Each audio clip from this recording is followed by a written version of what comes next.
चित्रा त्रिपाठी कितनी चाटुकार पत्रकार है ये हम सब अच्छे से जानते हैं। आज के इस वीडियो में हम देखेंगे कि कैसे जब 9 साल बीतने के बाद इलेक्शन नज़दीक आने पर बीजेपी गवर्नमेंट ने रोज़गार मेला लगाया, तो फिर चित्रा त्रिपाठी कैसे मोदी और बीजेपी गवर्नमेंट की दलाली करने लगी।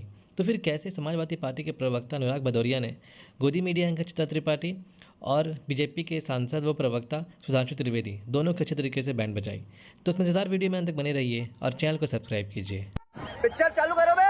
यदि 37 किलोमीटर प्रतिदिन सड़क बन रही है तो वो कौन बना रहा है यार? कोई आसमान से जिन्न आके तो बना नहीं रहे। और जितनी सड़कें बन रही हैं उन पे आपने क्या सन्नाटी सड़कें देखी हैं कि चलते हुए लोगों को देखा? ठीक है, छोटी सी बात, 4 करोड़ अगर आवास बने हैं प्रधानमंत्री आवास योजना में, ये कौन बना रहा है? इसमें कोई रोजगार सृजित नहीं हो रहा है। अच्छा, ठीक है कि प्रधानमंत्री ने आज रोजगार मेले में खासतौर से उत्तर प्रदेश का जिक्र किया, ये कहते हुए कि पहले अपराध ज्यादा होते थे, निवेश कम आता था।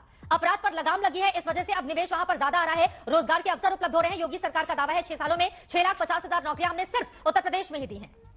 तो ये आंकड़े सरकार की कामयाबी को गिना रहे हैं या नहीं गिना रहे हैं? मैं तुम्हें अभी समझाता हूँ। जो वादा किया वो निभाना पड़ेगा, जुमले उछाले तुमने, झूठ फैलाया तुमको जाना पड़ेगा, 24 में तुमको जाना पड़ेगा।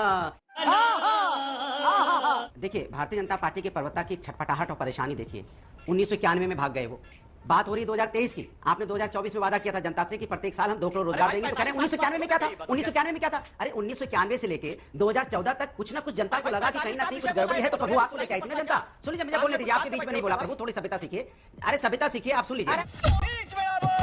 जब बीजेपी के प्रवक्ता की बात फंस जाती है तो दूसरों के बीच में टोकने लगते हैं। भाई 1991 का डाटा आप ही अभी दे रहे थे ना, आपसे 1991 की बात नहीं पूछी गई है। 2014 के में जो आपने वादे किए थे वो 2014 से 23 तक का हिसाब जनता आपसे मांग रही है, तभी जनता 24% कह रही है, परसेंटेज जनता आपसे बेरोजगारी महंगाई की बात कर रही है देश की, जिसपे आप बोलना नहीं चाहते। जनता माफ नहीं करेगी कि महंगाई 8% पे है, और अगर अर्बन इलाके में जाओगे तो 7.99 है, और रूरल इलाके में जाओगे तो 7.45 है। मतलब आपने कोई रोजगार सृजन नहीं किया। महंगाई और बेरोजगारी दोनों बढ़ी हुई है समाज के अंदर में। लेकिन आपसे जब इसका सवाल पूछा जाता है तो आप ईपीओ की बात करने लगोगे, आप 91 की बात करने लगोगे, 2000 की बात करने लगोगे। ये ठीक नहीं है। ये हुई ना बात। जनता आपसे हिसाब पूछ रही है। आपको 18 करोड़ रोजगार दिया आपने क्या?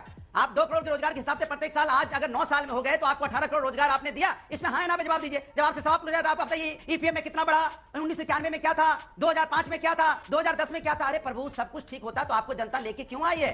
क्योंकि आप आओगे तो जनता को सहूलियत दोगे। डीजल पेट्रोल की कीमत क्या है जरा बताइए? 2004 में क्या थी बताइए? आप नहीं बता पाएंगे। आप 1991 में डीजल पेट्रोल की कीमत क्या थी? आज क्या है? 100 पार कर गई है। क्या इसका जवाब है आपके पास? आग लगा दी, आग लगा दी, आग लगा दी। अगर बीते 9 सालों के चुनावों को हम देखें, चाहे वो केंद्र का हो, राज्य का हो, उत्तर प्रदेश का, अब तो जनता उन्हीं की बातों पर भरोसा कर रही है। महंगाई बेरोजगारी तो बड़ा मुद्दा है, हर चुनाव में लोग मानते हैं कि बड़ा मुद्दा है, लेकिन जैसे ही पलट कर देखिए, जो हमारा मूड ऑफ द नेशन का सर्वे है उसका एक आंकड़ा है, एनडीए सरकार के प्रदर्शन से मोटे तौर पर आप कितने संतुष्ट हैं? तो 59% लोग तो उनसे संतुष्ट भी नजर आते हैं, और उसके बाद फिर बाकी नीचे का आंकड़ा है।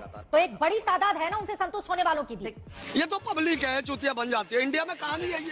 भारतीय जनता पार्टी को बातें घुमाना आता है। जब उनसे रोजगार की बात पूछी जाती है तो अब रोजगार के मायने बदल देते, कहते हैं नहीं नहीं, रोजगार देने की बात नहीं कहती, हम रोजगार सृजन करेंगे, लोगों को रोजगार को, लोगों को पैरों पे खड़ा करेंगे। कहां किया आपने? और परिवारवाद की बात करते तो आप क्या कहते हैं? परिवारवाद मतलब होता है अध्यक्ष के बाद अध्यक्ष बनना। पहले परिवारवाद कहते थे कि बाप के बाद बेटा, बेटे के बाद पोता। अभी रोजगार पर रहते हैं ना, रोजगार इतना बड़ा मुद्दा है, परिवारवाद पे क्यों जा रहे हैं? रोजगार पे रहते हैं, रोजगार पे। अरे आप मुझे बोलने नहीं दे रहे हो, मैं आपके, आप मेरे बीच में इतनी कमेंट्री क्यों करती है भाई? क्या दिक्कत है आपको? दलाल दलाल दलाल। ओके, शांति सर, शांति शांति बनाए रखिए। शांति शांति शांति। एंकर मैं हूँ, काउंटर मैं करूंगी। एक सेकंड सर, आप नहीं सिखाएंगे, आप नहीं सिखाएंगे। आराम से अनुराग भदौरिया जी, आराम से मुद्दे पर आ जाइए। परिवारवाद पर चर्चा नहीं हो रही है, रोजगार पर चर्चा हो रही है। बोलना चाहता हूँ, मैं रोजगार पे बात, उन्होंने क्या बोला?